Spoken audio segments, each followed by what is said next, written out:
নমস্কার, আমি শুভাশিস ব্যানার্জি। আর আমার সঙ্গে এই মুহূর্তে আপনারা দেখছেন আওয়ার প্রোগ্রেস।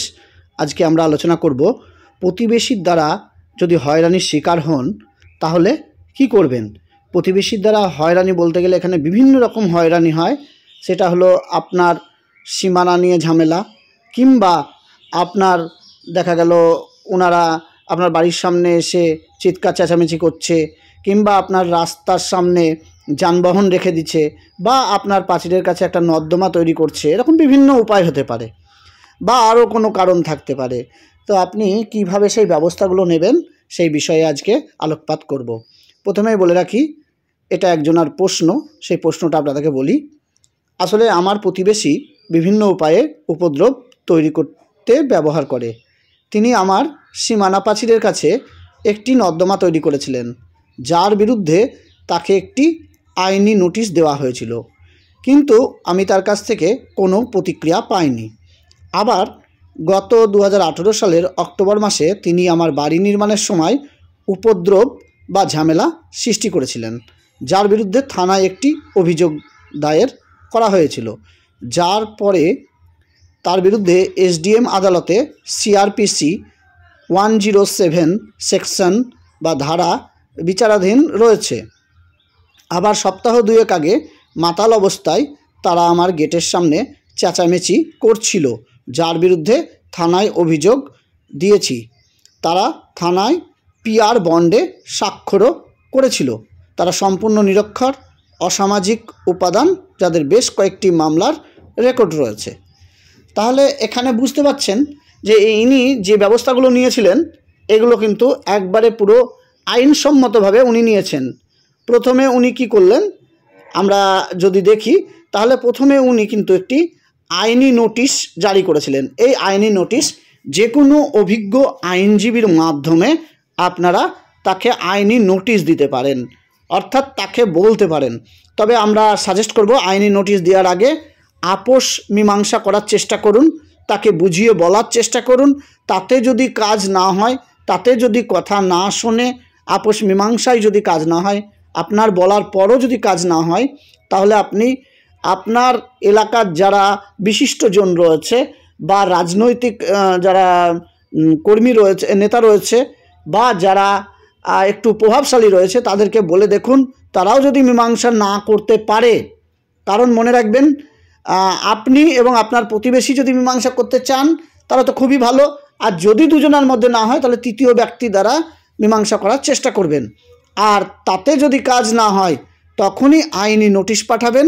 তারপরে আইনি নোটিশের যদি প্রত্যুত্তর না দেয় তাহলে আপনারা থানায় অভিযোগ দায়ের করতে পারেন, এবং থানা থেকে 107 বা 107 সেকশন লাগু করতে পারে, বা এসডিএম কোর্টে সিআরপিসি 107 ধারা মামলা দায়ের করতে পারেন। এটা প্রসেস।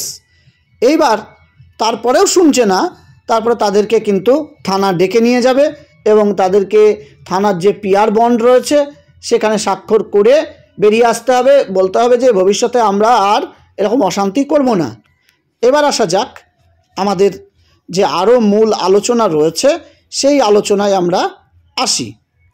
দেখুন, আপনি কি থানায় না গিয়ে পুলিশে 100 ডায়াল করতে পারেন? অবশ্যই পারেন। এই সব ঘটনায় যদি দেখা যায় প্রতিবেশী আপনাকে যথেষ্ট অত্যাচার করছে, তাহলে কিন্তু পুলিশে 100 ডায়াল করতে পারেন।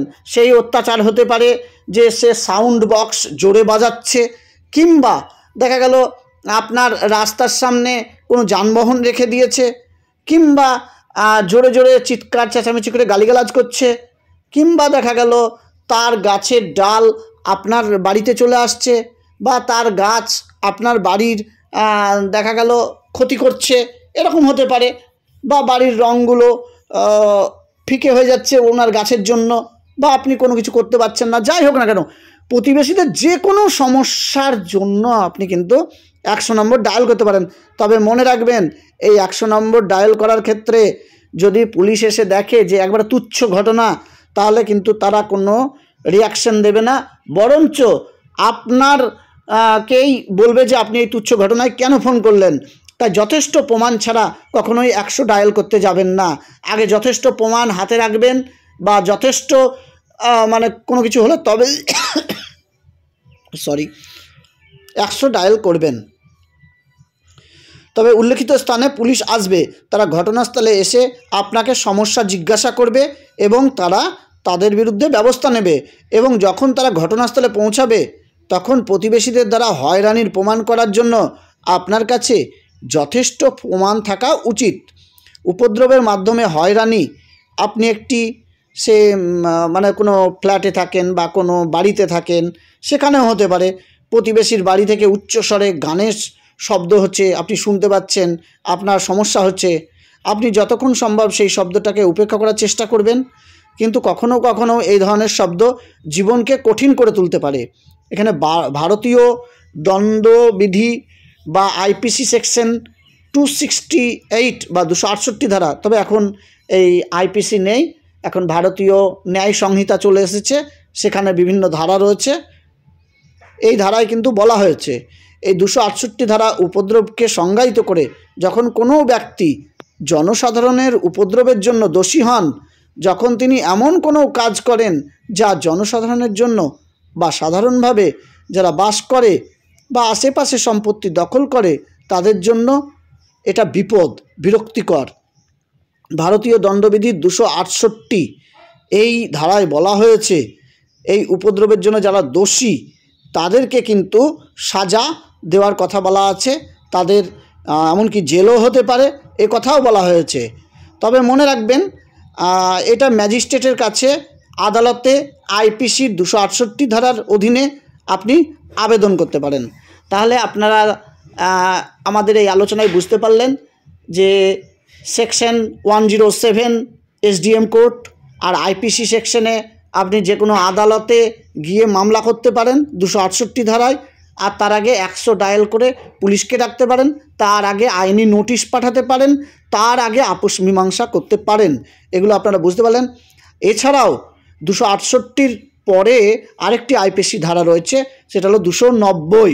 কিন্তু এই 290টা একবারে ব্রিটিশ আমলের যে রুলস সেখানে থেকে গেছে।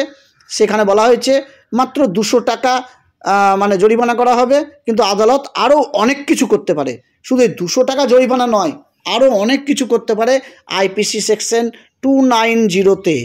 তা আমরা যে সেকশনগুলো বললাম সেগুলো কিন্তু আপনারা মনে রাখবেন। প্রকৃতপক্ষে 100 নম্বরে কল করা সবচেয়ে কার্যকর, কারণ এটা একবার স্পটে পুলিশ চলে আসে এবং সেখানে আপনার সঙ্গে যে উপদ্রব হচ্ছে তার যদি যথেষ্ট প্রমাণ থাকে তাহলে কিন্তু আপনার পুলিশ সঙ্গে সঙ্গে মানে এখানে ব্যবস্থা নিতে পারে। যেমন লাউড স্পিকার বা সাউন্ড বক্স বা ড্রোন ক্যামেরা এই জাতীয় অন্যান্য সরঞ্জাম কখনো কখনো আইন থাকা সত্ত্বেও পুলিশ হস্তক্ষেপ করে না, কারণ তারা তাদের অতিরিক্ত কাজ পছন্দ করে না। আবার দেখা যায় পুলিশে ভাবে যে অতিরিক্ত কাজ হয়ে যাচ্ছে, কিন্তু সাধারণভাবে তারা শান্তি শৃঙ্খলা রক্ষার জন্য এই কাজগুলো করে। বিশেষ করে কোনো ঝোট ঝামেলা বা কোনো কিছু প্রতিবেশীর সঙ্গে ঝামেলা হলেও সেটা মানে মীমাংসা করার চেষ্টা করবে, যে সেটা যদি অতিরিক্ত হয়। আর আপনার যদি কথায় কথায় ঝামেলা হয় সেখানে খবরদার 100 ডায়াল করবেন না। এগুলো তুচ্ছ ঘটনা বা একদিন দুদিন হলে সেটা করবেন না। যদি দেখা যায় আপনার 3 মাস ধরে হচ্ছে, 6 মাস ধরে হচ্ছে বা একটা মানে চরম পর্যায়ে চলে গেল, তখনই করবেন এবং যথেষ্ট প্রমাণ আপনার কাছে যেন থাকে, নাহলে কিন্তু আপনি অপদস্থ হবেন। আরেকটি ধারা বলা হয়েছে 425 ধারা। এখানে বলা হয়েছে যে ব্যক্তি জনসাধারণের বা কোনো ব্যক্তির জন্য অন্যায়ভাবে ক্ষতি ঘটাতে পারে তা জেনেও যে কোনো সম্পত্তি ধ্বংস করে বা কোনো সম্পত্তিতে এই জাতীয় কোনো পরিবর্তন ঘটায়, এই পরিস্থিতিতে তাকে কিন্তু এই ধারায় অ্যারেস্ট করা যেতে পারে।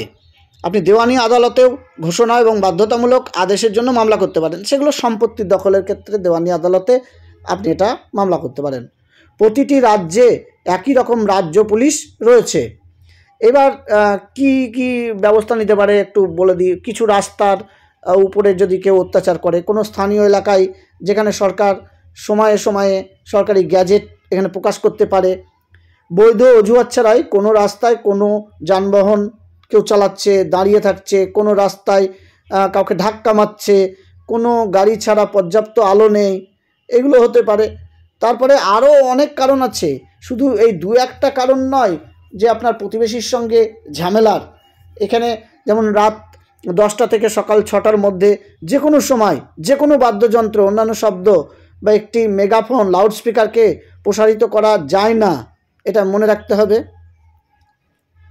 এটা আমরা বললাম রাত 10টা থেকে সকাল 6টা, এখানে এই সময় কিন্তু বাজানো যায় না, তখন লাউডস্পিকারও বাজেয়াপ্ত করতে পারে পুলিশ।